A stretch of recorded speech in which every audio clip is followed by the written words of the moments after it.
Now next is algorithm analysis. तो algorithm analysis का मतलब क्या कि अलग अलग फैक्टर्स होते हैं on the basis of which we can evaluate algorithms.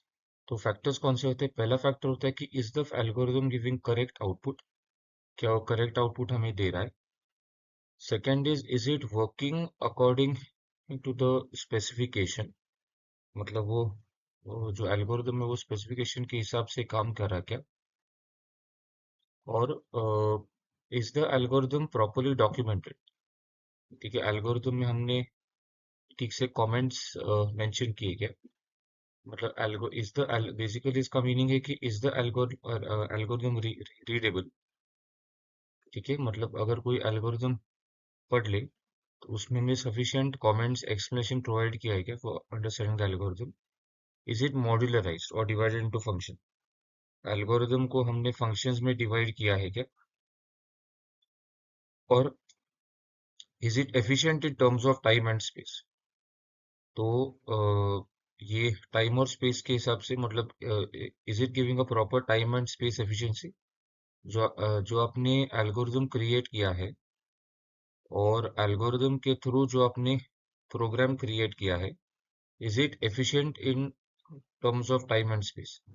तो ये 5 जो फैक्टर होते हैं वो एल्गोरिदम एनालिसिस में बहुत ही यूजफुल होते हैं। नाउ जब हम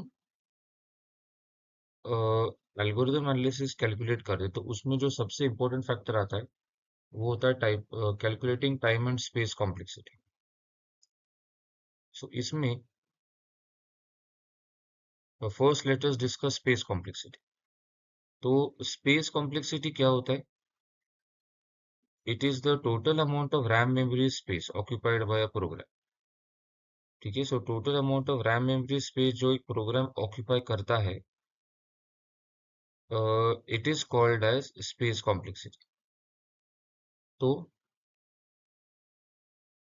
स्पेस कॉम्प्लेक्सिटी जो होता है it is basically based on the following 4 points. जो पहला पॉइंट होता है वो होता है कि space occupied by the program compiled instructions, and second is space occupied by the functions in the program which is the stack memory allocated for storing the information of every function in the program। और so basically function जो programme में जो भी functions है वो कितना space occupy कर रहे हैं, सो that is also use for calculating the space complexity. और जो इसमें तीसरा पॉइंट आता है वो होता है space occupied by variables and parameters in the program. तो हम जब स्पेस कॉम्प्लेक्सिटी कैलकुलेट करते हैं बेसिकली स्टूडेंट, हम मेनली पॉइंट नंबर जो 3 है वो पॉइंट नंबर 3 यूज करते हैं, मतलब space which is occupied by variables and parameters in the program. Now यहाँ पर फॉर एग्जांपल एक हमारा सम नाम का फंक्शन और उसके 2 पैरामीटर्स है ए और बी। तो इसकी टोटल स्पेस कॉम्प्लेक्सिटी कितनी होगी? तो ए का RAM memory size plus b का रैम मेमोरी साइज, मतलब 2 + 2 विच इज 4 बाइट्स, इसका टोटल 4 बाइट्स होगा। तो जब हम किसी भी फंक्शन का स्पेस कॉम्प्लेक्सिटी कैलकुलेट करते हैं तो हम क्या करते हैं कि वो फंक्शन के जो पैरामीटर्स है उनके साइजेस ऐड करेंगे, और वो ऐड करने के बाद जो टोटल साइज आएगा वो स्पेस कॉम्प्लेक्सिटी होगी। Now second is in product int a and int b. तो अभी इसकी टोटल स्पेस कॉम्प्लेक्सिटी कितनी आएगी?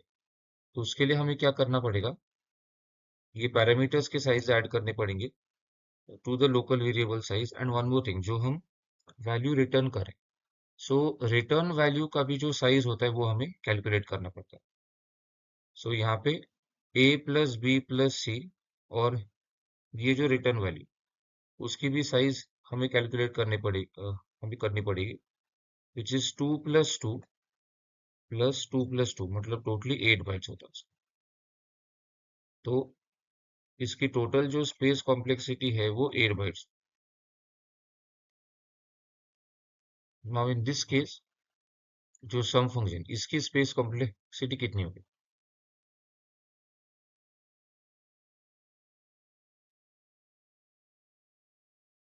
तो इसकी टोटल स्पेस कॉम्प्लेक्सिटी कैलकुलेट करने के लिए हमें पहले ए का टोटल मेमोरी स्पेस कैलकुलेट करना पड़ेगा। तो ए का जो साइज है वो n×2 बाइट्स है। n का suppose sorry if you assume that अगर int का 2 बाइट्स सपोज अज्यूम किया, मोस्ट कंपाइलर्स पे 4 बाइट्स होता है, बट अगर अज्यूम किया 2 बाइट्स, अगर इवन आपने 4 बाइट्स अज्यूम किया तो भी चलेगा। So if you assume 2 bytes then इसका n×2 इसका 2 होगा, इसका 2 इसका 2 और इसका 2, मतलब 2n+8 बाइट्स होगा। 2n+8। नाउ अगर आपके स्पेस कॉम्प्लेक्सिटी के फॉर्मूला में टर्म n इन्वॉल्व है, जहां पर n की पावर 1 है, so that is basically called as linear space complexity कहते हैं। तो यहाँ पे space complexity 2n+8। Now cube function, तो ये जो क्यूब फंक्शन होता है, तो इसकी टोटल स्पेस कॉम्प्लेक्सिटी कितनी? Size of a plus size of this return value, मतलब 2 प्लस ये, ठीक, इसका 2 बाइट्स प्लस ये जो रिटर्न वैल्यू, ये भी इंटीजर रिटर्न करे तो इसका भी 2 बाइट्स, मतलब टोटल 4 बाइट्स हो। इवन अगर आपने इंट का 4 बाइट्स कंसिडर किया तो इसका 4 मतलब 8 बाइट्स हो जाए। Now next is time complexity. So what is the time complexity? Basically, time complexity is the total time required for running the statements in the function। मतलब अगर आपको फंक्शन या प्रोग्राम में स्टेटमेंट्स रन करने, ठीक है, तो उसके लिए कितना टाइम टोटली लगेगा, that is called as the time complexity. तो अगर आपको टाइम कॉम्प्लेक्सिटी कैलकुलेट करनी है तो हमें क्या करना पड़ता है? हमें in that body of the function हमें हर स्टेटमेंट को चेक करना पड़ेगा और उसका फ्रीक्वेंसी काउंट कैलकुलेट करना पड़ेगा। फ्रीक्वेंसी काउंट मतलब basically the number of times the statement runs in the program, उसे फ्रीक्वेंसी काउंट कहते हैं। तो बेसिकली हम ये जो फ्रीक्वेंसी काउंट है उसे इन टर्म्स ऑफ मतलब उसे उसके लिए हम हर स्टेटमेंट के लिए एक certain units of time consider करते हैं। तो बेसिकली हम क्या करेंगे कि हर स्टेटमेंट के लिए हम एक स्पेसिफिक यूनिट्स ऑफ टाइम, मतलब ये k1 units of time, k2 units of time के लिए रन होगा, इस तरह से हम कंसिडर करते हैं। एंड देन हम क्या करेंगे कि हर स्टेटमेंट का जो फ्रीक्वेंसी काउंट है उसे मल्टीप्लाई करेंगे with the time required to run the statement, और वो जो इंडिविजुअल प्रोडक्ट्स है वो ऐड करके हमें जो फाइनल मिलता है वो होता है the total, we get total time complexity. So let me explain this with an example. Suppose ये एक सम फंक्शन है और इसका मुझे टाइम कॉम्प्लेक्सिटी कैलकुलेट करना है, तो हम क्या करें?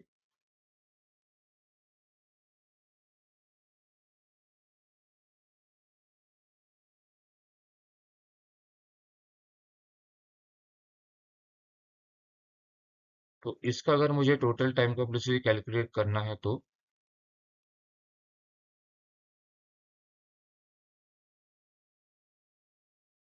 मुझे इसकी बॉडी के हर स्टेटमेंट का टाइम कॉम्प्लेक्सिटी कैलकुलेट करना पड़ेगा।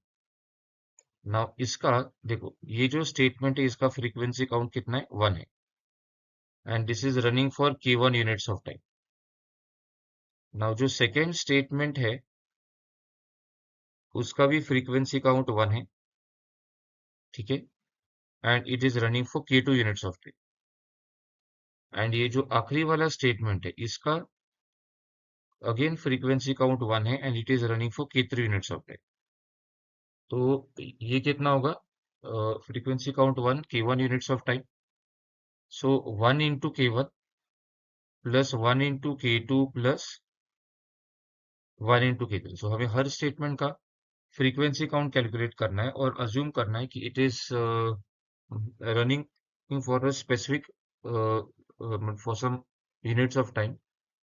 तो हमें फिर वो frequency count and that those units of time उनको मल्टीप्लाई करना है, और मल्टीप्लाई करने के बाद जो प्रोडक्ट आ रहे हैं वो हमें प्रोडक्ट कैलकुलेट करना है।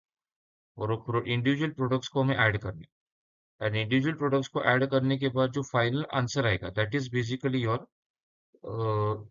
This complex, that is your time complexity. तो यहाँ पर 1 into k1 plus 1 into k2 plus 1 into k3 इसका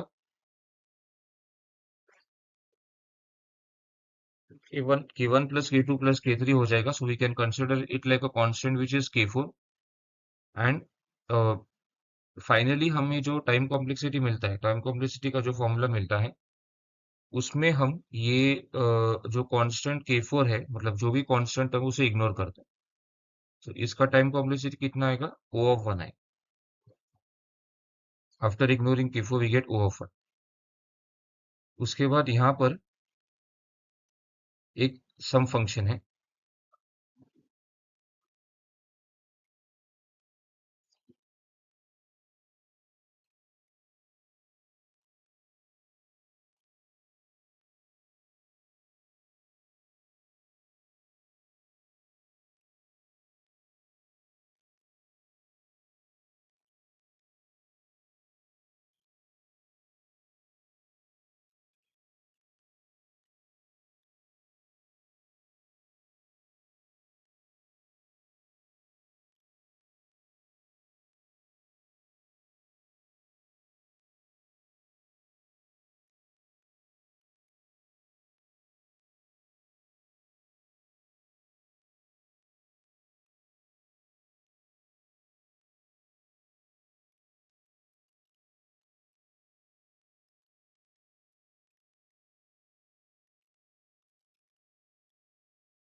नाउ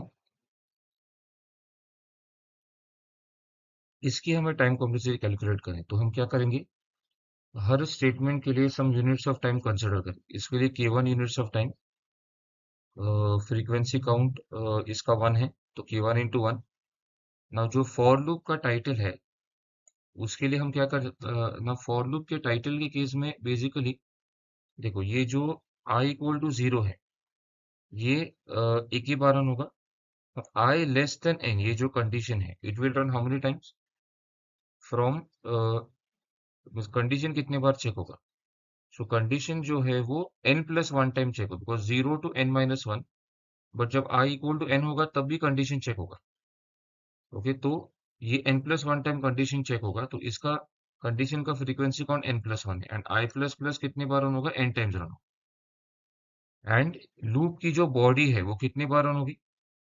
इसका फ्रीक्वेंसी काउंट n है, ठीक है। So the body of the loop will run n times, because loop जो है वो 0 to n-1 रन होगा। So the body of the loop will run n times, and suppose this is every execution of the body of the loop is taking k5 units of time, and return s का frequency count 1 है, और suppose इसको k6 units of time लग रहा है। तो total time complexity कितनी होगी? k1 into 1 plus k2 into 1 plus k3 into n+1 plus k4 into n, k5 into n plus k6 into 1। तो ये सब ऐड करके हमें फाइनली क्या करना है? वो कांस्टेंट टर्म्स इग्नोर करने। कांस्टेंट टर्म्स सब इग्नोर करने के बाद हमें जो फाइनल फॉर्मूला में जो फाइनल फॉर्मूला हमें मिल रहा है, उसमें जो n का ग्रेटेस्ट पावर है वो आपकी टाइम कॉम्प्लेक्सिटी होगी। सो यहाँ पर n का ग्रेटेस्ट पावर 1 है, so this is the linear time complexity, ठीक है। Now let us do the third example, that is display function. तो यहाँ पर डिस्प्ले में इसकी हमें टाइम कॉम्प्लेक्सिटी कैलकुलेट करनी है, तो इसकी टाइम कॉम्प्लेक्सिटी हम कैसे कैलकुलेट करें? तो सपोज फर्स्ट स्टेटमेंट का फ्रीक्वेंसी काउंट नाउ से 1 है, and this is taking k1 units of time to execute. Now again यहाँ पर हम क्या करेंगे? i इक्वल टू 1 को suppose k2 units of time लग रहा है, इसकी फ्रीक्वेंसी काउंट 1 है। i less than equal to n will run how many times? n+1 times, i plus plus n times. Now for every execution of the outer loop, जो inner loop है वो j equal to 1 से शुरू होगा, तो इसका frequency count क्या होगा? Now see for every execution of the outer loop this is running one time, और आउटर लूप की बॉडी जो है वो n टाइम्स रन होगी, तो j equal to 1 n times run होगा। देन ये जो कंडीशन है for every execution outer loop, ये बेसिकली कितने बार चेक हो रहा है, n+1 टाइम्स कंडीशन। तो इसका फ्रीक्वेंसी कौन, n इंटू n+1, और j प्लस प्लस कितने बार रन होगा, j प्लस प्लस जो है आउटर लूप के हर एग्जीक्यूशन के लिए n टाइम्स रन हो रहा है, तो n इंटू n मतलब n² टाइम्स। अभी इसका टोटल टाइम कॉम्प्लेक्सिटी हम कैसे कैलकुलेट करेंगे, k1 plus k2 plus k3n, okay, plus एक मिनट, k3,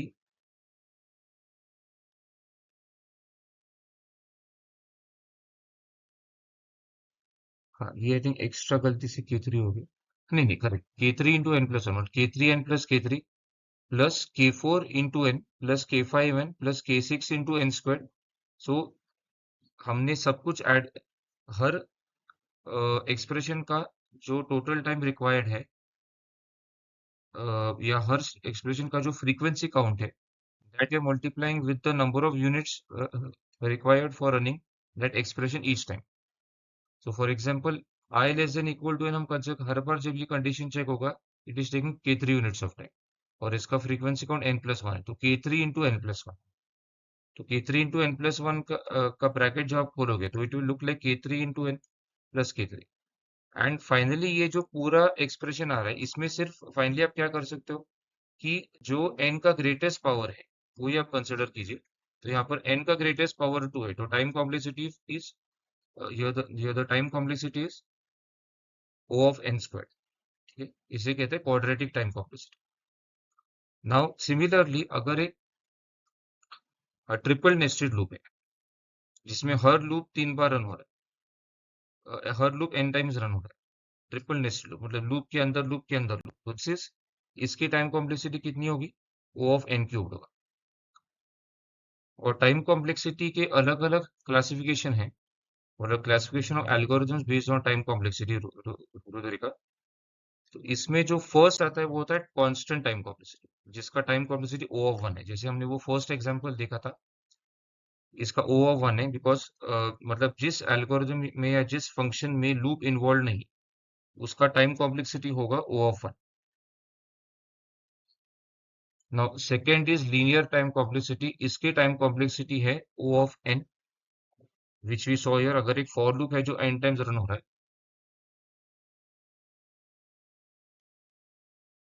है तो उसकी time complexity O of n होगी।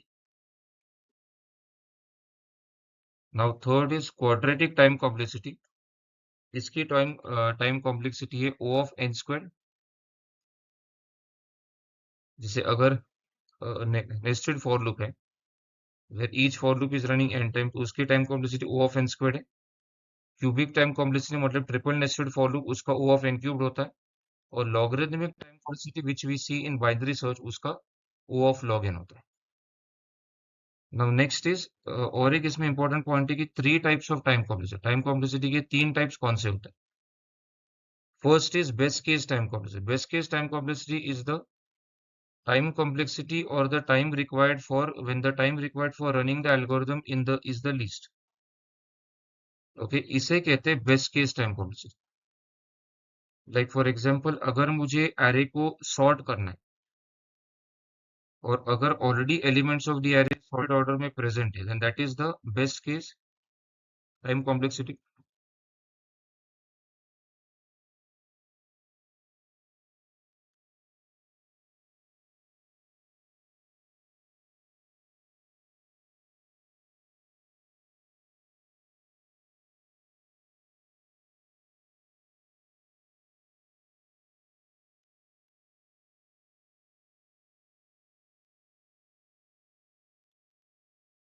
तो लाइक फॉर एग्जांपल अगर लीनियर सर्च में आपको जो एलिमेंट सर्च करना है वो ऑलरेडी एरे के शुरुआत में प्रेजेंट है, इट्स कॉल्ड बेस्ट केस, उसका टाइम कॉम्प्लेक्सिटी O of 1 होगा।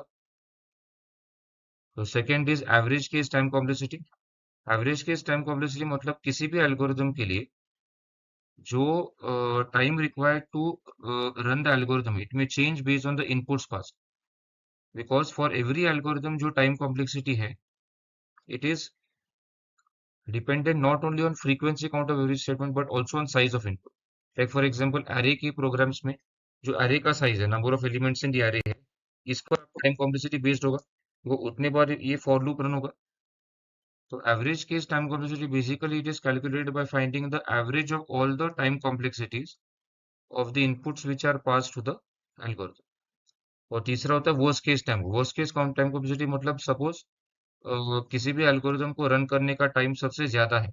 एक सपोज मुझे एरे सॉर्ट करना है और अगर वो एरे के एलिमेंट डिसेंडिंग ऑर्डर में प्रेजेंट है, that is the worst case time complexity. अगर लीनियर सर्च में आपको जो एलिमेंट सर्च करना है वो अगर एंड में प्रेजेंट है, means it's at the end location in the array, तो उसका time complexity O of n होगा विच इज वर्स्ट केस. और और फॉर एग्जांपल बाइनरी सर्च में अगर आपको जो एलिमेंट सर्च करना है वो अगर स्टार्ट ऑफ द एरे में प्रेजेंट है और at the end of the array, so दोनों केसेस में, बिकॉज हम कंपैरिजन हमेशा मिड से करते हैं, दोनों केसेस में टाइम कॉम्प्लेक्सिटी सबसे ज्यादा होगा. That is the worst case time complexity for binary search. Most algorithm के लिए जो average case and worst case time complexity होते हैं वो सेम ही होते हैं. जैसे लीनियर सर्च के लिए एवरेज केस टाइम कॉम्प्लेक्सिटी भी ओ ऑफ एन होता है रुद्री का, and worst case time complexity is also O of N.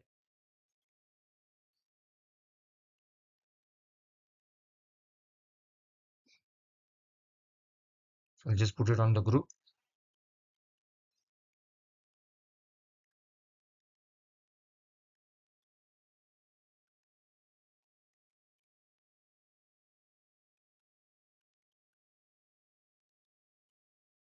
Now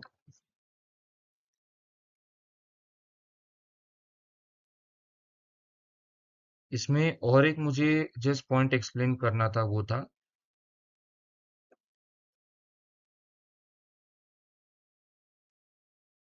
ये हमने सब ऑलरेडी किया है. हाँ, इसको मैंने और डिटेल में मेंशन किया है. So this also I will save in our folder. ये जो ये एक्सप्लेनेशन फाइल जो है उसको भी हमारे फोल्डर में सेव करता हूँ मैं. यहाँ पर कुछ एक्स्ट्रा शायद क्वेश्चंस एक बार चेक करता हूँ. हाँ, नाउ सी ये कुछ और दो तीन एक्स्ट्रा क्वेश्चन सॉल्व करते हैं based on frequency count and time complexity. अब यहाँ पर हमने नेस्टेड फॉर लूप यूज किया है. तो जो आउटर फॉर लूप है वो n टाइम्स रन हो रहा है, and every time the outer for loop runs, जो इनर फॉर लूप है वो i number of time run. Now basically we should check. हाँ, तो यहाँ पर मुझे एक इंपॉर्टेंट पॉइंट बताना था कि जब हम किसी लूप का टाइम कॉम्प्लेक्सिटी कैलकुलेट करते, so the easier way is also कि आप जो पूरा लूप का टाइटल है, या बेसिकली ये जो लूप का कंडीशन रन हो रहा है, तो कंडीशन कितने बार रन होगा, even if you just calculate that it is enough. मतलब आपको i equal to 1, i plus plus हर एक का टाइम कॉम्प्लेक्सिटी कैलकुलेट करने की जरूरत नहीं. आप डायरेक्टली चेक कर सकते हो कि लूप का जो कंडीशन है उसका फ्रीक्वेंसी काउंट कितना है. नाउ सपोज हमने एंड आप लूप का जो पूरा टाइटल है वो कितने बार रन होगा वो कैलकुलेट कर सकते हो बेस्ड ऑन की जो लूप का कंडीशन है वो कितने बार चेक हो रहा है. तो सपोज यहाँ पर हमने इसको स्टेटमेंट वन कंसिडर किया पूरा, मतलब बेसिकली हम चेक करें कि इक्वल टू एन कंडीशन कितने बार चेक हो रहा है. तो ये जो स्टेटमेंट वन है, तो कंडीशन पे कितने बार चेक होगा, n plus one times, because loop की बॉडी n टाइम्स रन होगी, बट बिकॉज जब i ग्रेटर देन n होगा तब भी और एक बार कंडीशन चेक होगा, तो इसका frequency count n plus one होगा. नाउ स्टेटमेंट टू मतलब ये इसका फ्रीक्वेंसी काउंट ये कितने बार रन होगा, उसके लिए मैंने एक टेबल बनाई थी. अगर i वन है तो j is equal to one के लिए ये कंडीशन एक बार चेक होगा, जब j टू होगा again condition will be check. मतलब स्टेटमेंट टू दो बार रन होगा जब i वन होगा, जब i टू होगा स्टेटमेंट टू तीन बार रन होगा. ऐसा करते हैं, अगर i n है then statement two n plus one times run होगा. इसका टोटल फ्रीक्वेंसी काउंट कितना होगा, two plus three plus four plus up to n plus one, means one plus two plus three plus four up to n, मतलब n into n plus one upon. So basically ये जो formula है वो होता है n into n plus one upon.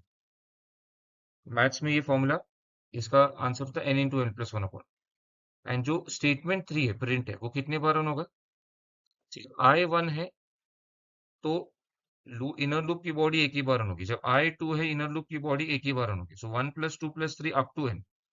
तो again this is n into n plus one upon. So total frequency count कितना होगा? आउटर लूप का जो टाइटल है, मतलब आउटर मोस्ट लूप का जो कंडीशन है, वो n+1 टाइम्स रन होगा। जो कंडीशन 2 है, मतलब जे वाला कंडीशन, इनर लूप वाला कंडीशन, वो n into n plus one upon two. And जो इनर लूप की बॉडी है, वो भी n into n plus one upon. तो यहाँ पर आपको सिर्फ क्या करना है कि जो फाइनल आंसर आएगा उसमें जो n का ग्रेटेस्ट पावर है वो चेक करना है, और वो आपकी टाइम कॉम्प्लेक्सिटी होगी। तो इसका टाइम कॉम्प्लेक्सिटी होगा n²। ठीक है। So O of n equal to n² will be the time, because इसमें जो फाइनल आंसर आ रहा है उसमें n का ग्रेटेस्ट पावर 2 है। हाँ, और एक हम न्यूमेरिकल करते हैं। हाँ, सो ये बहुत इजी है। इसमें जैसे मैंने कहा, हर लूप n टाइम्स रन हो रहा है, और ये ट्रिपल नेस्टेड लूप है। तो ये ऑलरेडी मैंने अभी 5-10 मिनट पहले डिस्कस किया था। इसका O of n³ आएगा। This is called as cubic time complexity. हाँ, एंड ये एक लास्ट चेक करते, this is basically bubble sort. So यहाँ पर देखो, ये आउटर लूप का जो कंडीशन है वो कितने बार चेक होगा? 0 to n, मतलब n+1 टाइम्स रन होगा। ठीक है। और फॉर एवरी वैल्यू ऑफ आई, हाँ, now see one more thing I wanted to mention is that whenever we want to calculate time complexity, another easier way is आप directly जो innermost loop की body है वो कितने बार रन होगी, वो अगर आप कैलकुलेट करोगे तो आपको आपका टाइम कॉम्प्लेक्सिटी मिलेगा। नाउ फॉर दैट मैंने विद एग्जांपल लिया, आई 0 है तो जे 0 to n-2 टाइम्स, मतलब J will take values from 0 to n-2, means basically inner loop की बॉडी n-1 टाइम्स रन हो। जब आई 1 है, then J will take values from 0 to n-3, मतलब n-2 टाइम्स रन होगा। एंड अ, ऐसा करते करते जब आई इक्वल टू n-1 होगा तो इनर मोस्ट लूप की बॉडी 0 टाइम्स रन हो। तो अभी इनर मोस्ट लूप की बॉडी जो है, इसका टोटल फ्रीक्वेंसी काउंट क्या आएगा? 1 + n-2 + n-1 + n-1 + n-2 + n-3 and so on. So basically it is the formula again. इसको अगर यहाँ पर अगर हमने टर्म्स को रीअरेंज किया तो फाइनली क्या आएगा? 1 + 2 अप टू n-1, मतलब ये भी n इंटू n-1 अपॉन 2 है। ठीक है। तो इसमें अगेन हम डायरेक्टली चेक करेंगे कि n का ग्रेटेस्ट पावर क्या है। इसमें n का ग्रेटेस्ट पावर 2 है। तो क्योंकि n का ग्रेटेस्ट पावर 2 है, तो इसलिए इसके time complexity O of n equal to n²। ठीक है। So I hope this is fully clear ना।